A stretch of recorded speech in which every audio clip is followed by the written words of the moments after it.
Oh, on side two. So they're saying, "At a mouse, Stuart! At a mouse! At a mouse!" And he looked over and he saw that the wave had capsized the Lillian B. Warmath, but that she had righted herself and was sailing on her course close by. And she stayed close alongside both boats as they reached the north end of the pond. Now here Stuart put the Wasp about, and Leroy turned the Lillian around with his stick, and away the two boats went. So they got to one side of the pond. Now they're racing back across again. Now one doesn't have anybody on board, does it? But the other one has Stuart on board. The race isn't over yet, thought Stuart. The first warning he had that there was trouble ahead came when he glanced into the Wasp's cabin and observed that the barometer had fallen sharply. That could only mean one thing at sea: bad weather. Suddenly a dark cloud swept across the sun, blotting it out and leaving the earth in shadow. And Stuart shivered in his wet clothes, and he turned up his sailor blouse closer around his neck, and when he spied the Wasp's owner among the crowd on shore, he waved his hat and called out, "Dirty weather ahead, sir! Dirty weather ahead, sir!" The wind backing into the southwest seas, confused, glass falling. "Never mind the weather," shouted the owner. "Watch out for flotsam dead ahead." Stuart peered ahead into the gathering storm, but saw nothing but gray waves with white crests, and the world seemed cold and ominous. Then Stuart glanced. Ooh, look at it. It's getting...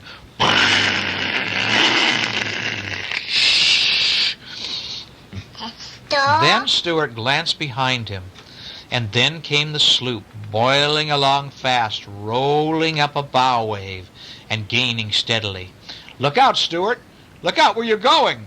Stuart strained his eyes, and suddenly, dead ahead, right in the path of the Wasp, he saw an enormous paper bag looming up on the surface. A paper bag wouldn't be anything to a real boat, but to a little boat like this.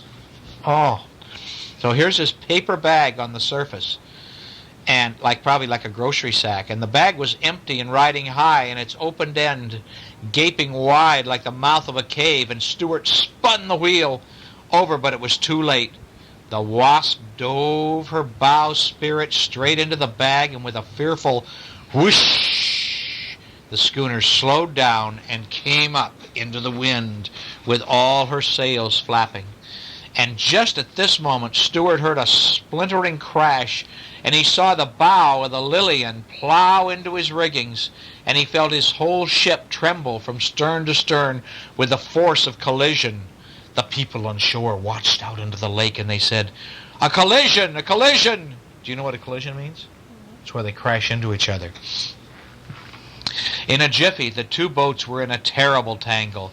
Little boys on shore screamed and danced up and down, and meanwhile the paper bag sprung a leak and began to fill. And the Wasp couldn't move because of the bag, and the Lillian B. Warmouth couldn't move because her nose was stuck in the Wasp's rigging. Now, waving his arms, Stuart ran forward and fired off his gun. Then he heard, above the other voices on the shore, a voice of the owner of the Wasp yelling directions and telling him what to do. "Stuart, Stuart! Down jib! Stay down, stay sail down! Stay sail!" Now Stuart jumped for the lanyards, and the jib and the forestay came ripping down, and he cut away the paper bag. "Cut away the paper bag!" roared the owner. Stuart whipped out his pocket knife and slashed away bravely at the soggy bag until he had the deck cleared. "Now," the man on shore is saying, "now back your foresail and give her a full steam. Give her a full." Now Stuart grabbed the foresail boom and pulled with all his might, and slowly the schooner began to plait out and began to gather headway. And as she heeled over to the breeze, she rolled a rail out from under the Lillian's nose. She shook herself free, and then the boat took off. A loud cheer went up from the bank, and Stuart sprang to the wheel and answered it. "Yay!" And then he looked back, and to his great joy he perceived that the Lillian had gone off in a wild direction and was yawing all over the pond. Straight and true sailed the Wasp with Stuart at the helm, and after she had crossed the finish line, Stuart brought her alongside the wall and was taken ashore and highly praised for his fine seamanship and daring. And the owner was delighted and said that it was the happiest day of his life, and he introduced himself to Stuart and said that in private life he was Dr. Paul Carey, a surgeon dentist. And he said model boats were his hobby and that he would be delighted to have Stuart take command of his vessel any time. And everybody shook hands with Stuart. Everybody, that is, except the policeman, who was too wet and mad to shake hands with a mouse. When Stuart got home that night, his brother, George, asked him where he'd been all day. And Stuart said, "Oh, I've just been knocking around." Okay, that's the end of that chapter. And it's time for you guys, the next one's real long, so we'll read the next one. He's going to get into another big pickle, I'll bet you, isn't he? Yeah, he's going to run into some problems. Yep. A bird is going to come into his place. How do you know that? Oh, and the cat is going to come try to get him. How do you know that? Well, I was just looking at the pictures. So, we'll stop for a little while and we'll read some more. Here we go, and we're back again, aren't we? Yippee! All righty. We're recording again. And this is Chapter 8. It's called... Chapter 8, and it's called Margalo.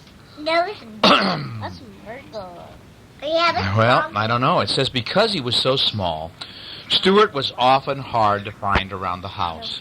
His father and his mother and his brother George seldom could locate him by looking for him. Usually they had to call him, and the house often echoed with cries of, "Stuart! Stuart!"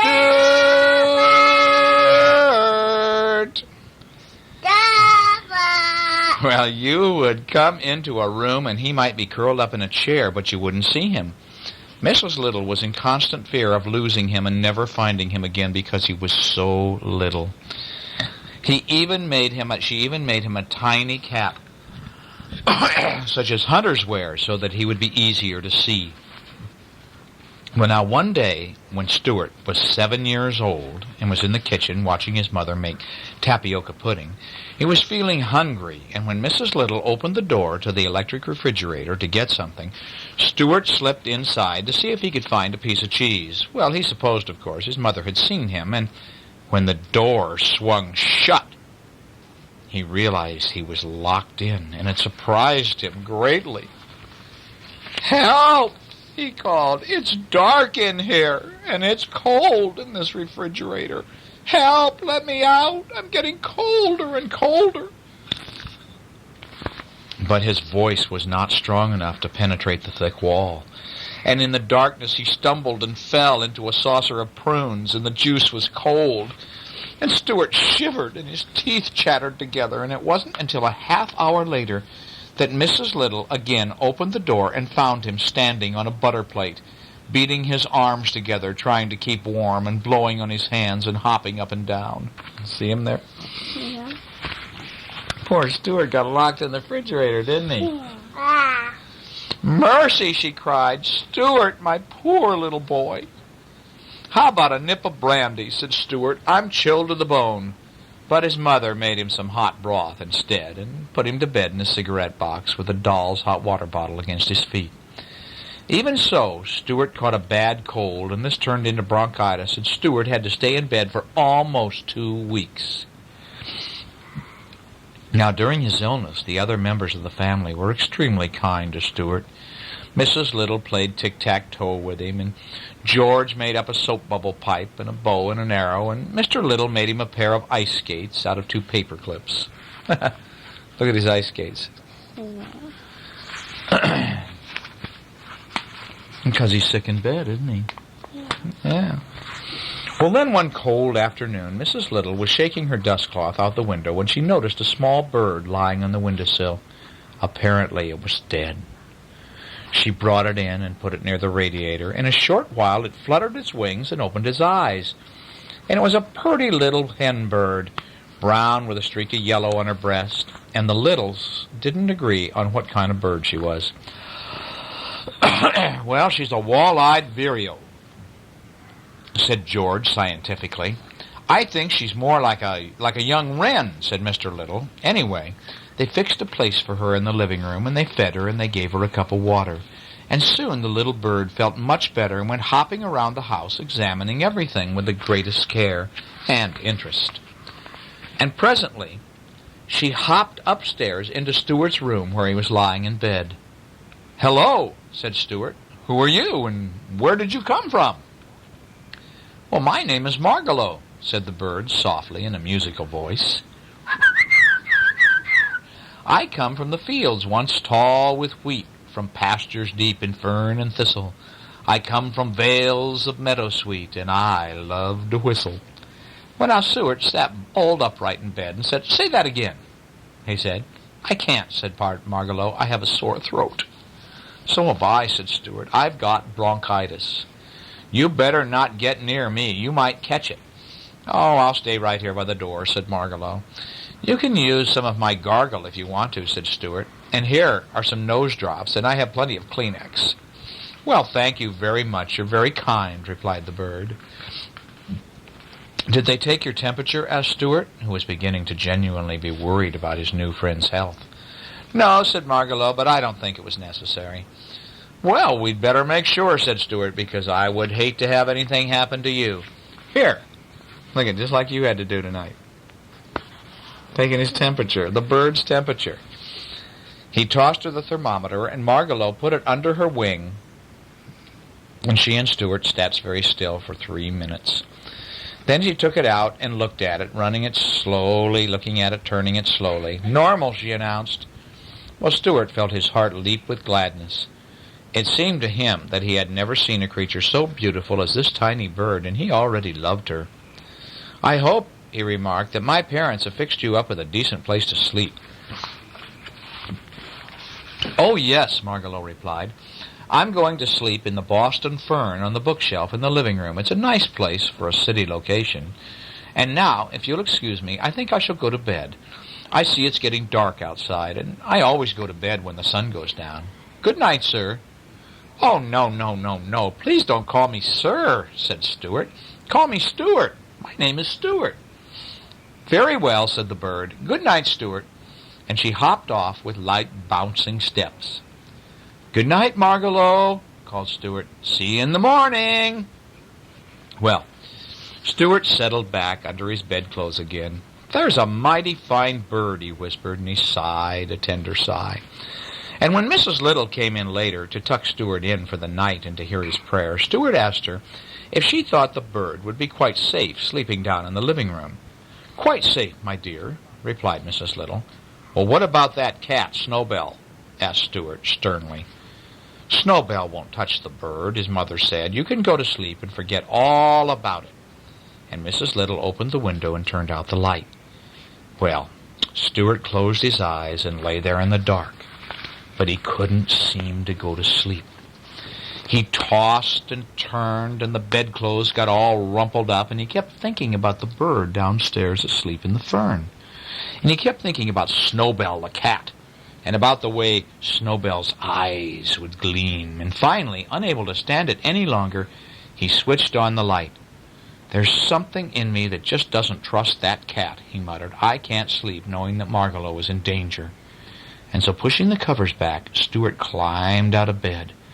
"Oh, he's sick. He should stay in bed, shouldn't he?" Yeah. And it's time for him to go to bed. I know. But he's worried about his friend the bird. Well, pushing the covers back, Stuart climbed out of bed, and he put on his wrapper and slippers, and taking his bow and arrow and a flashlight, he tiptoed into the hall. Now, everybody had gone to bed, and the house was dark. So Stuart found his way to the stairs and descended slowly and cautiously into the living room, making no noise. Now, his throat hurt. He had a sore throat, and he felt a little bit dizzy. "Sick as I am," he said to himself, "this has got to be done." So, being careful not to make a sound, he stole across to the lamp by the bookshelf, and then he climbed up the cord, and he climbed out onto the shelf, and there was a faint ray of light from the street lamp outside, and Stuart could dimly see Margalo asleep in the fern, her head tucked under her wing. "Sleep dwell upon thine eyes, peace in thy breast," he whispered, repeating a speech he had heard in the movies. Then he hid behind a candlestick and waited, listening and watching. And for half an hour he saw nothing or heard nothing but a faint ruffle of Margolo's wings when she stirred in a dream. And the clock struck 10 loudly. How does it strike? Ding! Ding, ding, ding, ding, ding, ding, ding, ding, ding, 10 times. And before the sound of the last stroke had died away, Stuart saw 2 gleaming yellow eyes peering out from behind the sofa, behind the couch. So, thought Stuart, I guess there's going to be something doing after all. And he reached down for his bow and arrow, and the eyes came nearer, and Stuart was frightened, but he was a brave mouse, even when he had a sore throat, and so he placed the arrow against the cord of the bow and waited, and Snowbell crept softly toward the bookshelf and climbed noiselessly up into the chair within easy reach of the Boston fern, where Margolo was asleep. And then he crouched, ready to spring, and his tail switched back and forth, and his eyes gleamed bright. And Stuart decided the time had come, and he stepped out from behind the candlestick. He knelt down, bent his bow, and took careful aim at Snowbell's left ear, which was the nearest to him. This is the finest thing I've ever done, thought Stuart, and he shot the arrow into the cat's ear. Snowbell went, squealed with pain, and jumped down and ran off towards the kitchen. A direct hit, said Stuart. Thank heaven. Well, that's a good night's work done. And he threw a kiss towards Margolo's sleeping form. It was a tired little mouse that climbed into bed a few minutes later, tired, but ready for sleep at last. Uh-oh. Wow, look at, there's the cat. And he shot him right in the ear. And look at, the cat is going to jump up, and the bird is sleeping. There's a bird. And the cat is going to go, rawr, and eat him up. But Stuart shot an arrow into his ear and sent him squealing off in pain. Now tomorrow is called A Narrow Escape. Margolo liked it so well at the late Little's house, she decided to stay for a while. Uh-oh. Look at this. The bird is going to stay there, and I'll bet the cat's going to try to get her more, and Stuart's probably going to have to protect her. Look, this is a long chapter. Oh, and look, there's more cats coming. Uh-oh. Well, this is a good book, isn't it? All righty. We'll stop it for now, and we'll read more later. All right, here we read a little bit at a time, aren't we? This is a long book. 1, 2, 3. Well, 3. I don't know about that, but I know it's time to read another chapter of Stuart Little. And let's see, what's today? Today is 12/19. It's almost Christmas. Christmas is going to be in a few more days, isn't it? 5 more days. You guys are keeping track of it by putting 5 little more ornaments days. up on the 5 advent. more days. Is that what it's going to be? Yeah, 5 more days. Okay, well, that's good. Well, here we go. This one's called The Narrow Escape. Remember what happened last time? Remember how Stuart shot an arrow at that bad cat that was going to eat the bird friend? Yeah. The bird's friend's name is what? I forgot. Margolo. Yeah, but Do you remember, Shai? I forgot. No, his name is Margolo. Okay, this is chapter 9, The Narrow Escape. Margolo liked it so well at the Little's house, she decided to stay for a while instead of returning to the open country. And she and Stuart became fast friends. And as the days passed, it seemed to Stuart that she grew more and more beautiful. He hoped she would never go away from him.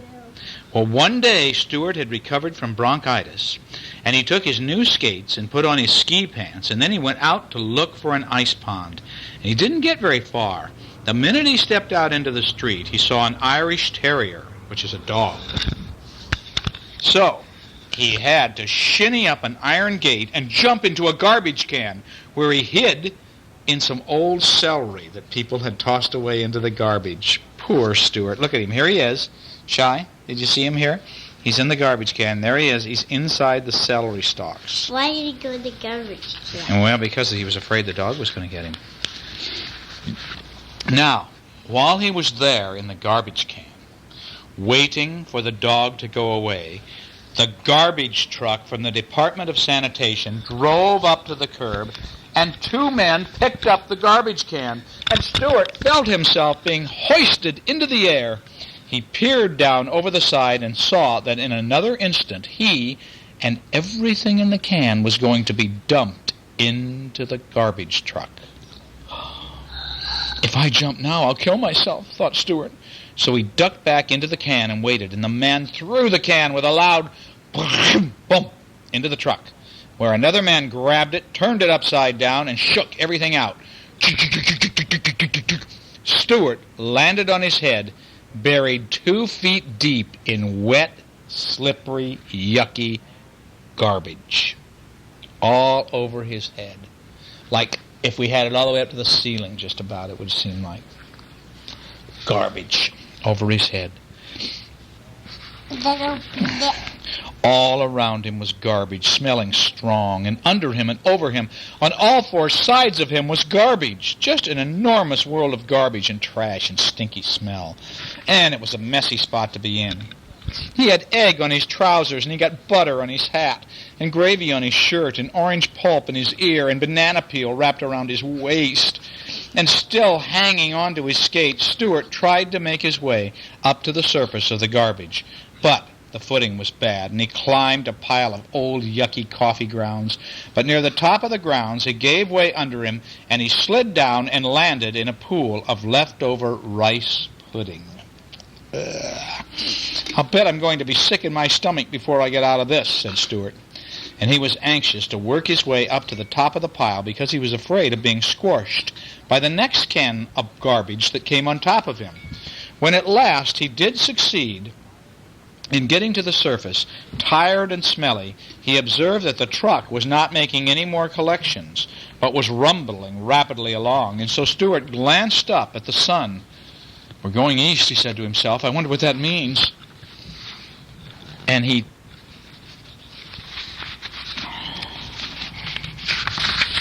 there was no way for him to get out of the truck.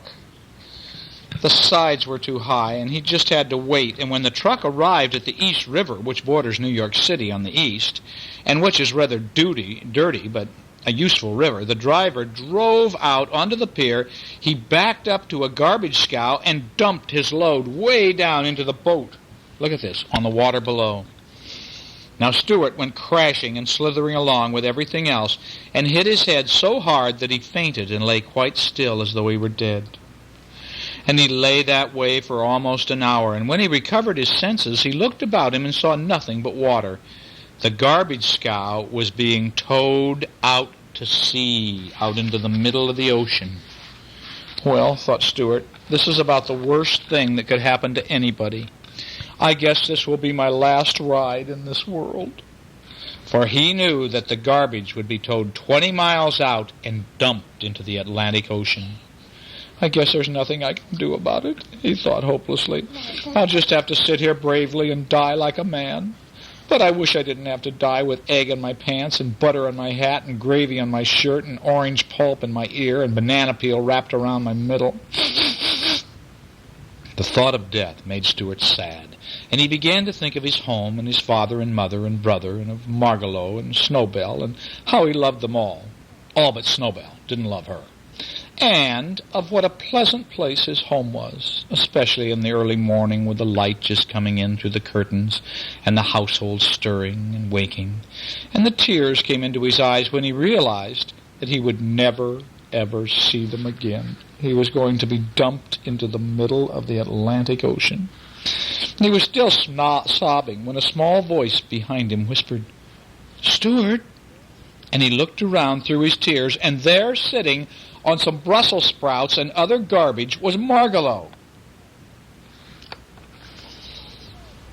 "Stuart!" "Margalo!" cried Stuart. "How did you get here?" "Well," said the bird, "I was looking out the window this morning when you left home, and I just happened to see you get dumped into the garbage truck, and so I flew out my window and followed the truck, thinking you might need help." "I've never been so glad to see anybody in all my life," said Stuart, "but how are you going to help me?" "Well, I think that if you hang onto my feet," said Margalo, "I can fly ashore with you. It's worth trying anyway. How much do you weigh?" "Just 3.5 ounces," said Stuart. "With your clothes on?" asked Margalo. "Certainly," replied Stuart modestly. "Then I believe I can carry you all right." "Suppose I get dizzy?" said Stuart. "Don't look down," replied Margalo. "Then you won't get dizzy." "Well, suppose I get sick in the stomach?" "I might get sick in my stomach." "Well, you'll just have to be sick," the bird replied. "Anything is better than being dumped into the middle of the Atlantic Ocean." "Yes, that's true," Stuart agreed. "Hang on, then. We may as well get started." And so Stuart tucked his skates into his shirt.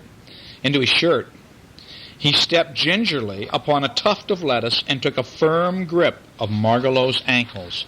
"Already," he cried, and with a flutter of wings, Margalo rose up into the sky, carrying Stuart along, and together they flew out over the ocean and headed home. "Whew," said Margalo, when they were high in the air. "You smell awful, Stuart. You smell like garbage."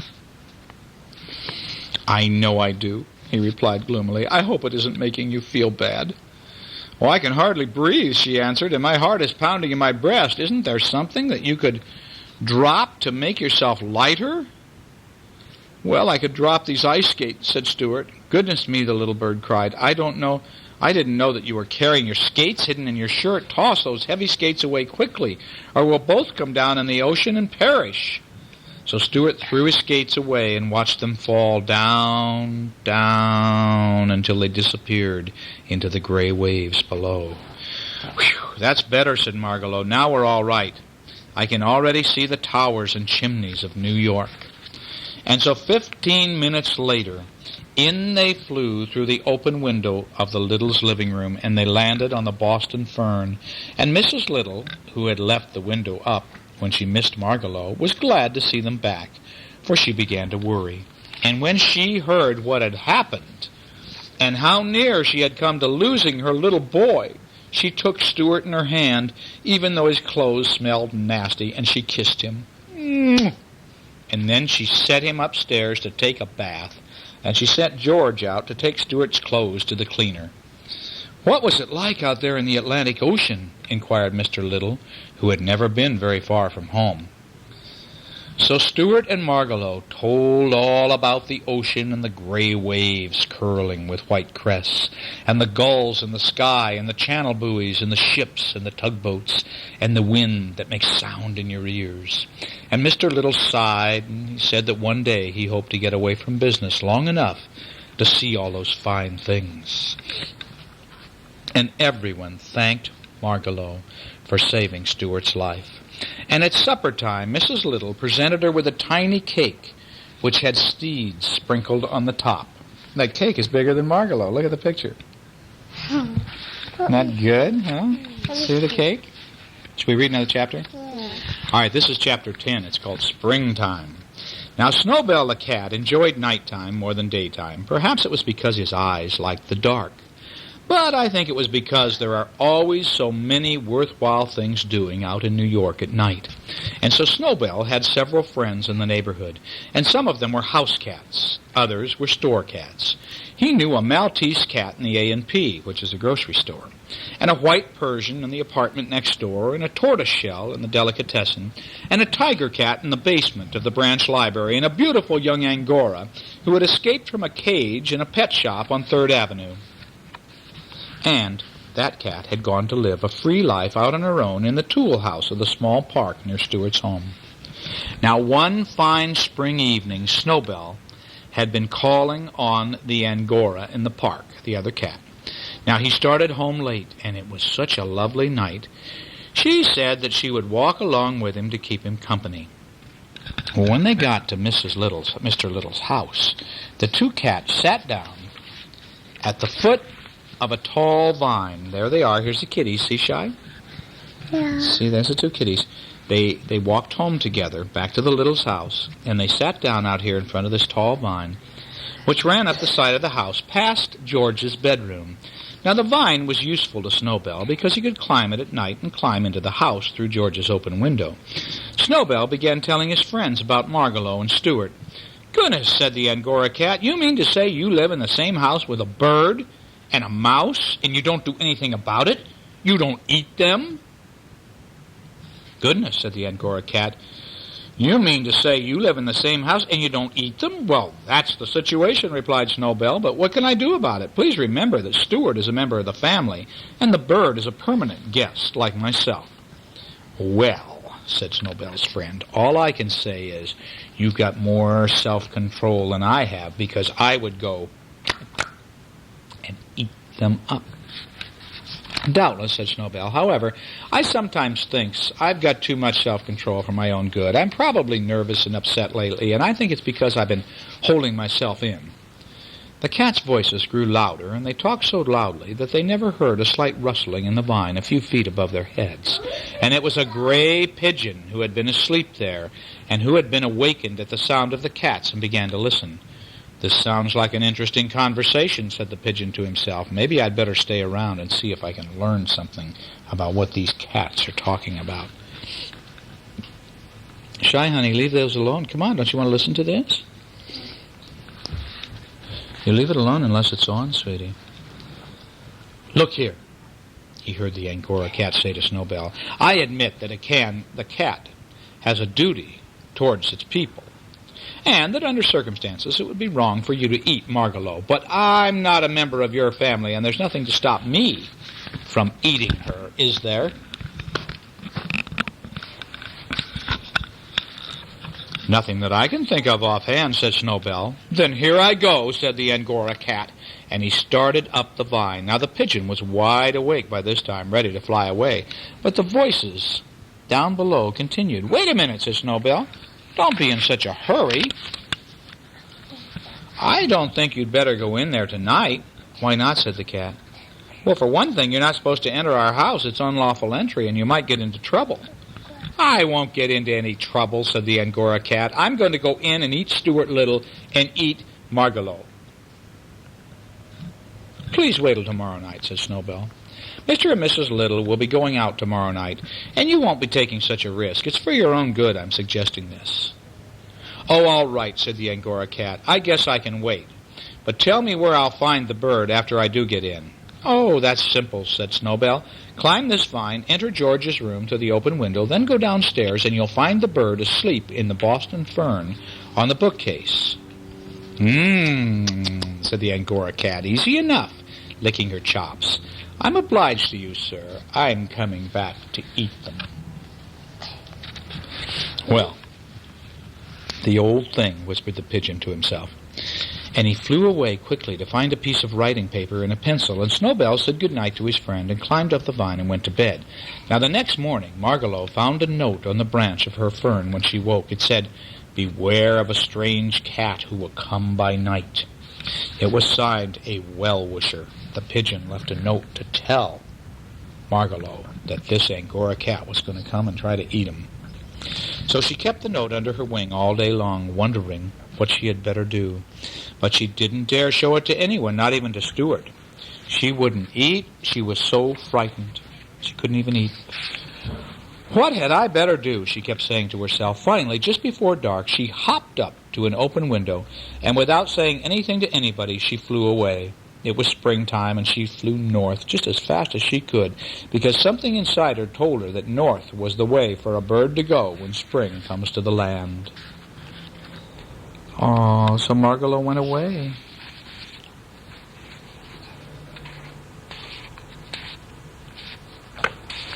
Well, the next one is going to be called Chapter 11, The Automobile. So we're going to stop right there. And we've just about used up the tape. Hi, boy. Do you like this story? Yeah. You like it? Good? Yeah. We're going to start. We haven't read Stuart Little because of Christmas and all the other things that have been happening in our lives, so we're a little behind. But we just read 2 other books, and now we're going to read the next chapter, which is called Chapter 11. And it's about the automobile. Are you ready for that? What's an automobile? I don't know. It's a car. It's another word for a car. For 3 days, everybody hunted all over the house for Margalo without finding so much as a feather. "I guess she just had spring fever," said George. "A normal bird doesn't stay indoors in this kind of weather. And perhaps she had a husband somewhere and gone to meet him," said Mr. Little. "She has not," sobbed Stuart bitterly. "That's just plain nonsense." "Well, how do you know?" asked George. "Because I asked her one time," said Stuart. "She told me that she was a single bird." Now, do you remember who Margalo was? Yeah, the bird. The bird that the cat tried to get, right? Right, okay.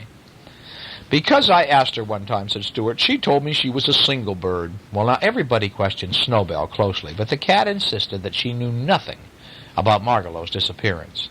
"I don't see why you have to make a big case out of all this," said Snowbell irritably. "Because some disagreeable little chippy flew the coop." Well, now, Stuart was heartbroken. He had no appetite, and he refused food, and he lost weight. And finally, yeah, he's playing with the brush, isn't he? Finally, he decided that he was going to run away from home without telling anybody, and he would go out into the world, and he would look for Margalo. "And while I'm about it, I might as well seek my fortune, too," he thought. And before daybreak next morning, he got out his biggest handkerchief, and in it he placed his toothbrush and his money and his soap and his comb and a dish and a clean suit of underwear and his pocket compass. "I thought to take along something to remember my mother by," he thought. And so he crept into his mother's bedroom, where she was still asleep, and she climbed the lamp cord to her bureau, and he pulled a strand of Mrs. Little hair from her comb, and he rolled it up very neatly. Why did he take some of her hair? I don't know. Look, here he is down in the street. Okay, and he laid the hair in a handkerchief along with other things, and then he rolled everything up into a bundle, and he tied it to one end of a wooden match, and with his gray felt hat cocked jauntily on one side of his head, and his pack slung over his shoulders, Stuart stole softly out of the house. "Goodbye, beautiful home," he whispered. "I wonder if I'll ever see you again." Now, where's he going to go?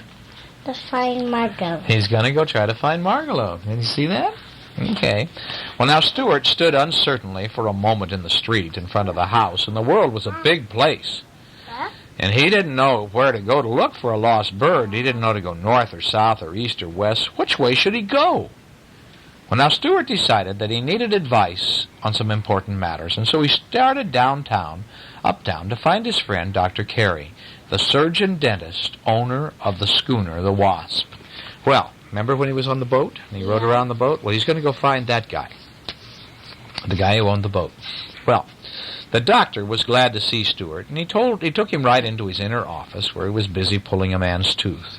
And the man's name was Edward Clydesdale, and he had several wads of gauze in his cheek to hold his mouth open good and wide, and the tooth was a hard one to get out, and the doctor let Stuart sit on the instrument tray so they could talk during the operation. "This is my friend, Stuart Little," he said to the man with the gauze in his cheek. "How you do, Stuart?" replied the man as best he could. They hear he's working on this man, the dentist. "Very well, thank you," replied Stuart. "Well, what's on your mind, Stuart?" asked Dr. Carey. And seizing a hold of the man's tooth with a pair of pliers and giving a strong pull, Stuart says, "I ran away from home this morning. I'm going out into the world to seek my fortune and to look for a lost bird. Which direction do you think I should start out in?" Well, Dr. Carey twisted the tooth a bit and raked it back and forth. "What color's the bird?" he asked. "Brown," said Stuart. "Better go north," said Dr. Carey. "Don't you think so, Mr. Clydesdale?" "In Central Park," said Mr. Clydesdale. "What?" replied Stuart. "I say you ought to go and look for the bird in Central Park," said Mr. Clydesdale. "He says look in Central Park," explained Dr. Carey, tucking another big wad of gauze into Mr. Clydesdale's cheek. "And it's a good suggestion. Oftentimes people with decayed teeth have sound ideas. So Central Park is a favorite place for birds in the spring." And so Mr. Clydesdale was nodding his head vigorously, and he seemed about to speak again. "If you a bird in Central Park, you will find your bird. If you don't find him there, go look in Connecticut." "What?" said Stuart, delighted at this new kind of talk. Well, look at that. He says that if you can't find your bird in Central Park, take a New York, New Haven, and Hartford railway train and look in Connecticut, said Dr. Carey. And then he moved the rolls of gauze from Mr. Clydesdale's mouth. Rinse, please, he said. And Mr. Clydesdale took a glass of mouthwash that was beside the chair, and he rinsed his mouth out. Now tell me this, Stuart, said Dr. Carey. How are you traveling? On foot? Oh, yes, said Stuart. Well, I think you'd better have a car. As soon as I get this tooth out, we'll see what can be done about it. Open, please, Mr. Clydesdale. And so, how can a little mouse have a car?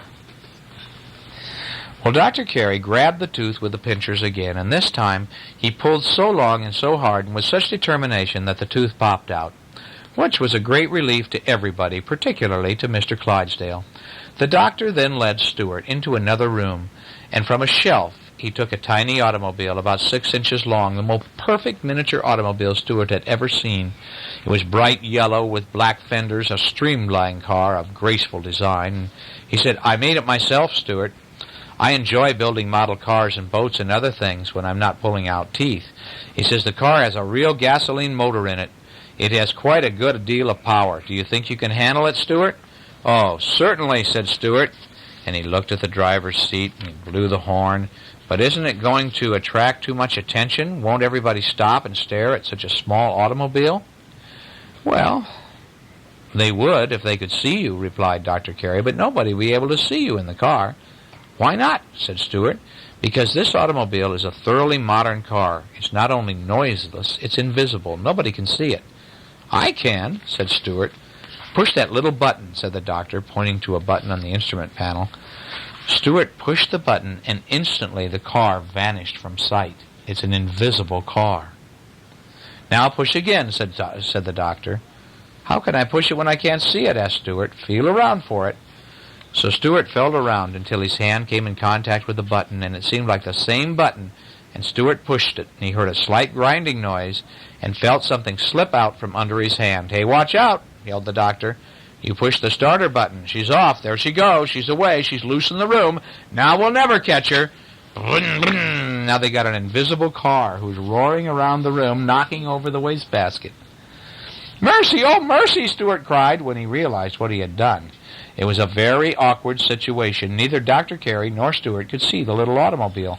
Yet it was running all over the room under its own power, bumping into things. First it came crashing noise over the fireplace and the hearth, and the broom fell away. And then Dr. Carey leapt from a spot and pounced on a place where the sound came from. But though he was quick, he hardly got his hands on the place where there was another crash over on the wastebasket. And the doctor pounced again, and pounce, pounce, crash, crash, pounce.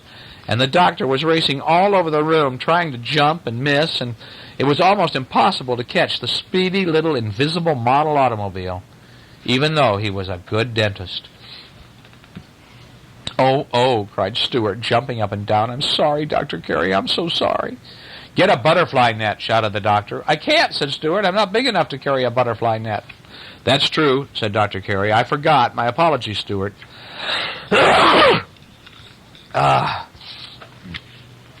The car is bound to stop sometime, said Stuart, because it'll run out of gas. That's true, too, said the doctor. But he and Stuart sat down and waited patiently until they no longer heard any crashing sounds in the room.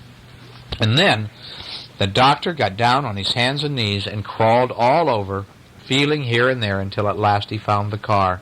It was in the fireplace, buried up to its hub in wood ashes.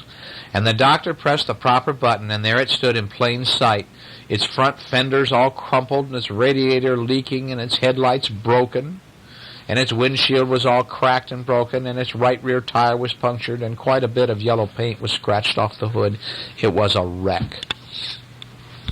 Now we're going to drive in. What a mess, groaned the doctor. Stuart, I hope this will be a lesson to you. Never push a button on an automobile unless you are sure of what you're doing.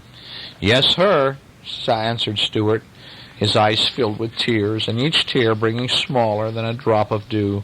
And it had been an unhappy morning, and Stuart was already home.